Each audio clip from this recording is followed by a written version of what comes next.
Now there is another hadith, again, which has been reported by Imam Bukhari, hadith of love. Holy Prophet ﷺ is walking, holding the hand of Sayyidina Umar radiyallahu ta'ala anhu. They both are walking together. This is a situation of intimacy and nearness and closeness. They were true mu'min. They were not used to tell lie. They were truthful people.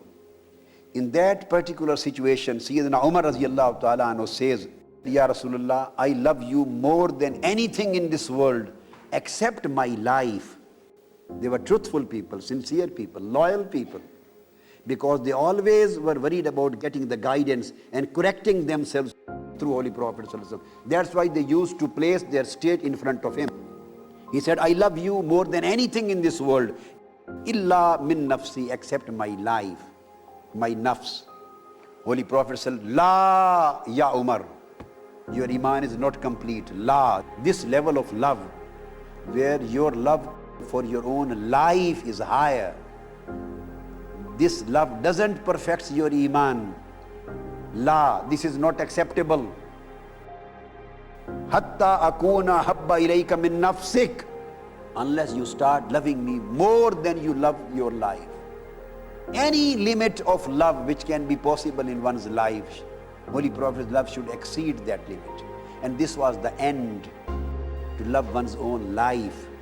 Holy Prophet said, you cannot be a man of perfect iman unless you love more than your life. He was holding his hand, holding the hand. This is again a sign of love. And why he was holding his hand? Through holding the hand, he was passing the blessings, prophetic blessings, through holding to Umar.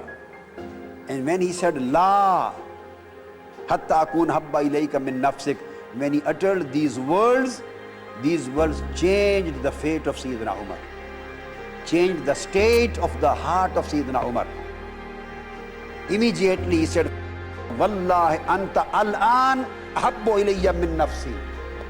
By God, Ya Rasulullah, now you have become so beloved and I have started loving you much and much more than my life. This is Umar radiyallahu ta'ala anhu. Holy Prophet said, Al-an ya Umar. Umar, now you have become perfect in iman. This is hadith narrated by Imam Bukhari. So the level for Holy Prophet's love is more than your life. And now you can say whether this is also mentioned in Quran.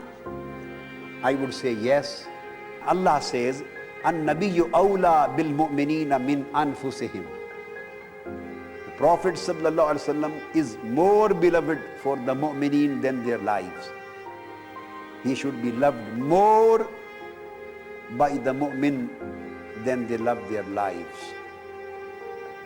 All these standards together in Quran and Sunnah and Hadith speak of the same reality.